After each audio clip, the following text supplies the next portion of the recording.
Good evening friends, welcome back to trending trades. आज मैं आपके लिए एक वीकेंड वीडियो लेके आया हूँ लर्निंग पर्पज़ से।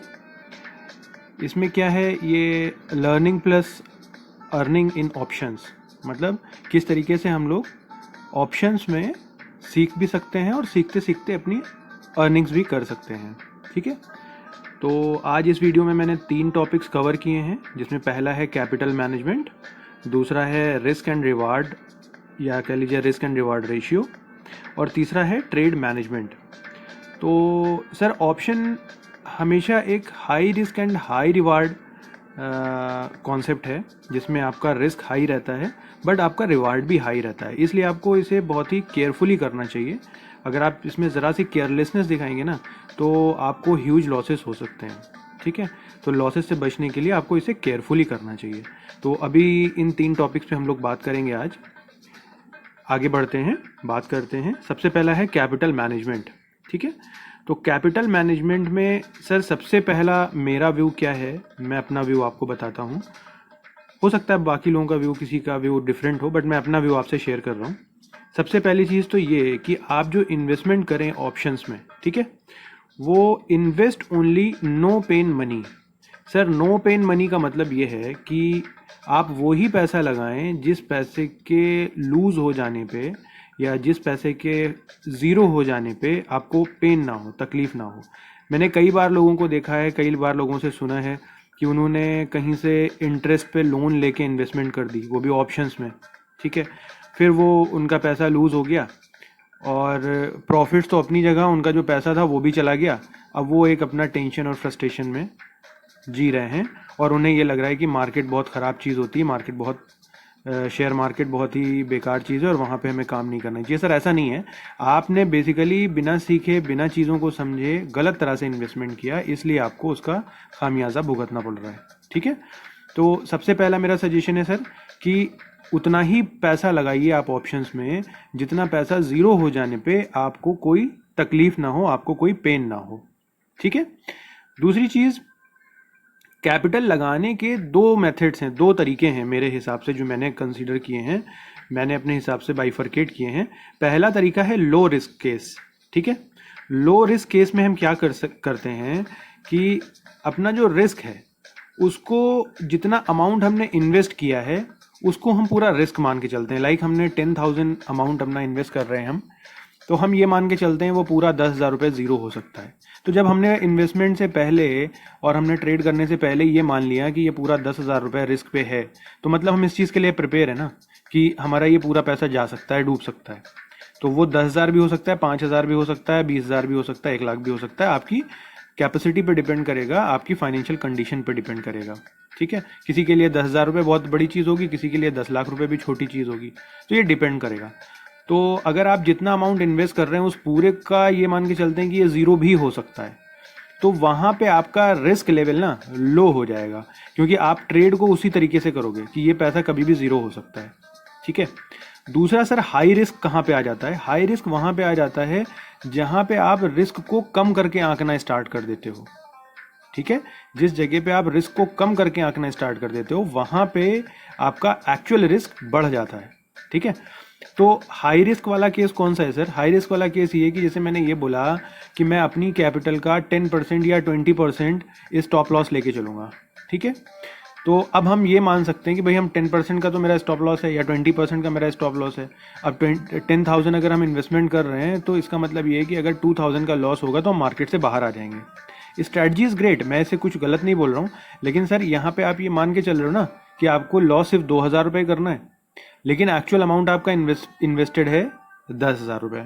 ठीक है, तो किसी वजह से आपका ट्रिगर हिट नहीं हुआ, एसएल नहीं लगा या कोई और दूसरी चीज़ हो गई, या आपको उस टाइम पे कुछ साइकोलॉजिकल आपको कुछ टेंशन हुआ या कोई भी ऐसा चीज़ हुई और आपका एसएल नहीं हिट हुआ, आप ट्रेड से बाहर नहीं निकल पाए, तो वो पूरा पैसा भी आपका एक्चुअली रिस्क पे है।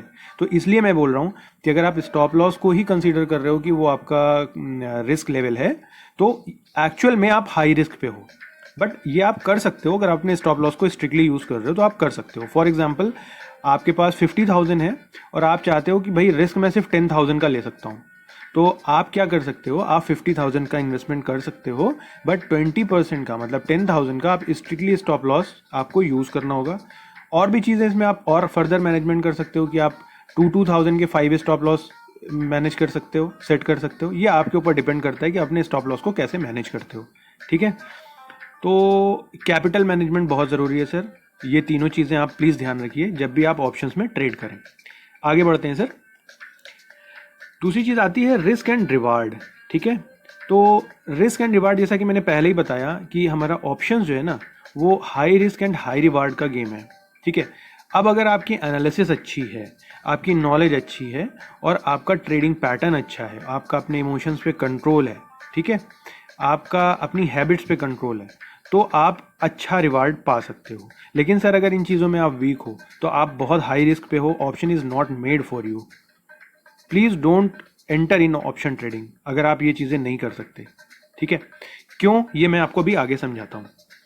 सबसे पहली चीज़, एक चीज़ और आपको मैं बताता हूँ। कई लोग कहते हैं कि मुझे रिस्क रिवार्ड रेशियो हाई चाहिए, जो भी मैं ट्रेड करूँगा हाई रिस्क एंड रिवार्ड का करूँगा।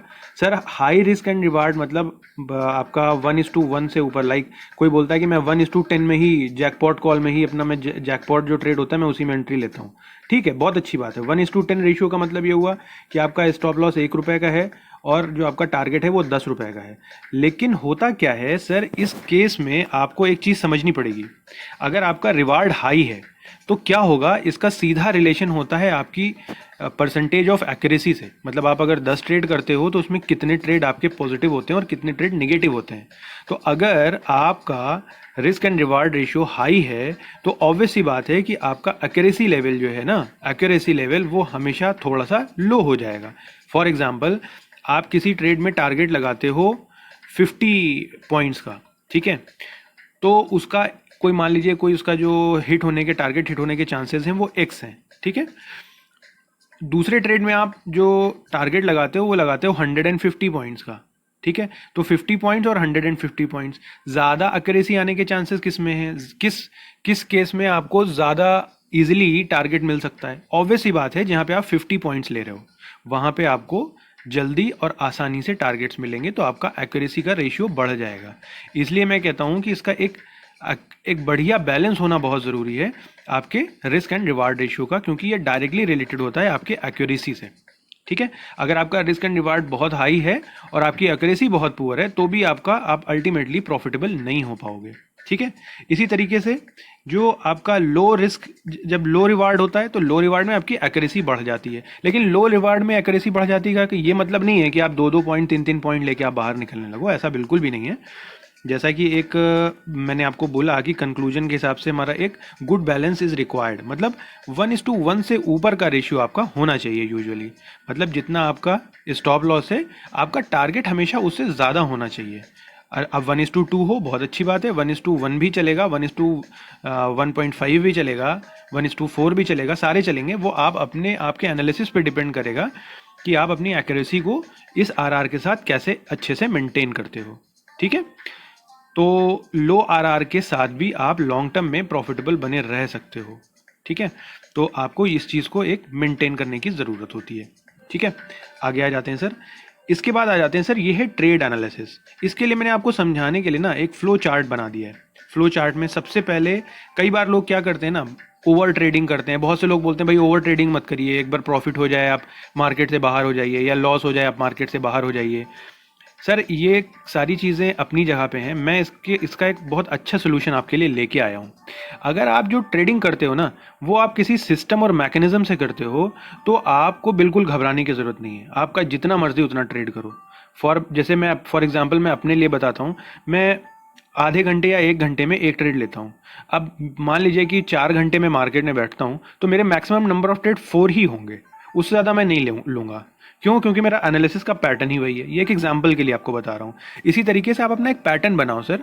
कभी भी आंख बंद करके ट्रेड मत लो। इसके लिए आप क्या करो, सबसे पहला आपका स्टेप होगा एनालिसिस करिए। ठीक है, एनालिसिस करने के बाद आपका जब प्रॉपर एनालिसिस हो जाए तो आप एंट्री लीजिए और एंट्री लेते ही एसएल और टारगेट लगा दीजिए। अब यहाँ पे सर ध्यान देने वाली बात क्या है, आपने एंट्री ले ली, स्टॉप लॉस और टारगेट लगा दिया, इसके बाद आप सर आप एनालिसिस बंद कर दीजिए। क्यों बंद कर दीजिए? क्योंकि आप जब एनालिसिस करते रहोगे ना तो आपका मन बार बार करेगा कि स्टॉप लॉस को ट्रेल कर दें या टारगेट से पहले बुक कर लें या टारगेट के ऊपर बुक कर लें। हमेशा आप मिस्टेक करोगे। अपने सिस्टम पे भरोसा रखो सर, सिस्टम को बनाओ और सिस्टम पे भरोसा रखो, ठीक है, और उसको आप फॉलो करो। एनालिसिस करने का टाइम एंट्री करने से पहले है, एंट्री करने के बाद नहीं।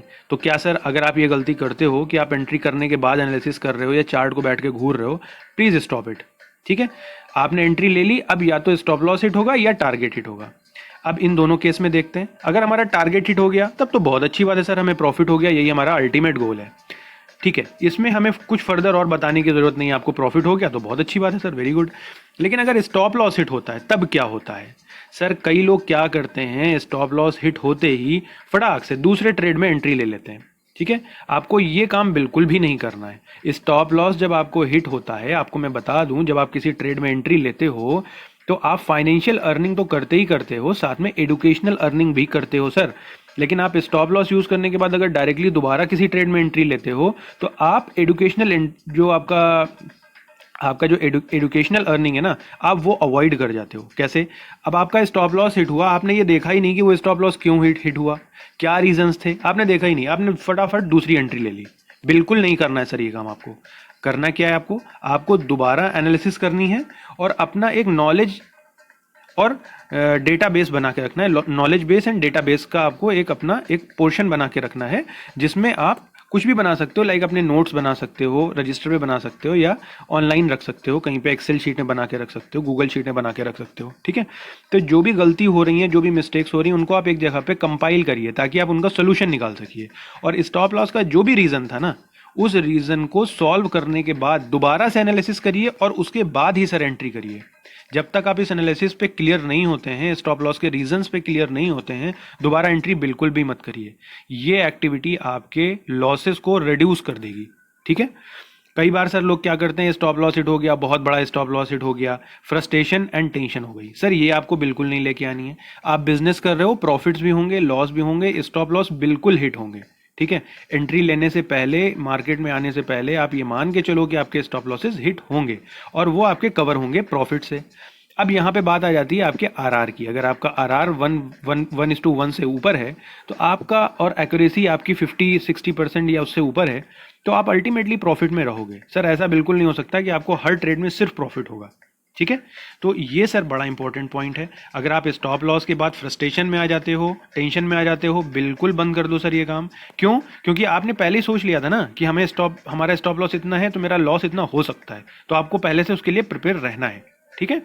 आपको इस एसएल हिट होने के बाद बिल्कुल भी उसमें फ्रस्ट्रेशन नहीं रखना है अपने जहन में, और ना ही स्टॉप लॉस को आगे बढ़ाना है। आप स्टॉप लॉस को सर आगे तब बढ़ाओगे जब एंट्री लेने के बाद एनालिसिस करने बैठोगे। सर ये काम बिल्कुल बंद कर दो आप, ठीक है।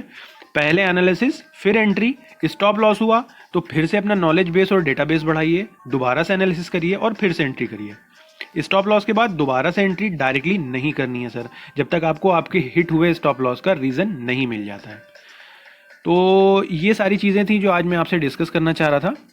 तो आई होप आपको वीडियो पसंद आई होगी और आपको चीज़ें समझ में आई होंगी। अगर कोई भी क्वेरी है ना सर, आप इस वीडियो में आप मेरे को कमेंट करके पूछ सकते हो। मैं कोशिश करूँगा उसका रिप्लाई करने का जल्द से जल्द। इसके अलावा टेलीग्राम चैनल है सर हमारा, वहाँ पे मैं डेली का अपना पोस्ट करता रहता हूँ एजुकेशनल कंटेंट, और जो ट्रेड लेता हूँ मैं अपने ट्रेड्स भी मैं पोस्ट करता हूँ। तो उसका जो लिंक है ना वो डिस्क्रिप्शन में दिया हुआ है, आप उसे ईजिली वहाँ पे आके सब्सक्राइब कर सकते हो, हमारे इस यूट्यूब चैनल को सब्सक्राइब कर सकते हो, और क्या कर सकते हो सर, आप टेलीग्राम चैनल को आप ज्वाइन कर सकते हो, तो आपको सारे अपडेट्स मिलते रहेंगे। इसके अलावा भी सर अगर आपको कोई टॉपिक है जो आपको नहीं समझ में आ रहा है, या ऑप्शन ट्रेडिंग में आप चाहते हो जिसके ऊपर आपको चीज़ें क्लियर नहीं हैं, या आपको यूट्यूब पे बाकी जगह पे नहीं मिल रही हैं, या कोई भी रीज़न है, तो आप मेरे से उसके लिए अपनी रिक्वायरमेंट रेज कर सकते हो। मैं हर वीकेंड एक एजुकेशनल वीडियो आप लोगों के लिए बनाता हूँ, ठीक है। तो thank you very much. I hope आप लोगों को वीडियो पसंद आई होगी। So please subscribe, like and share the video and join my Telegram channel. Thank you very much.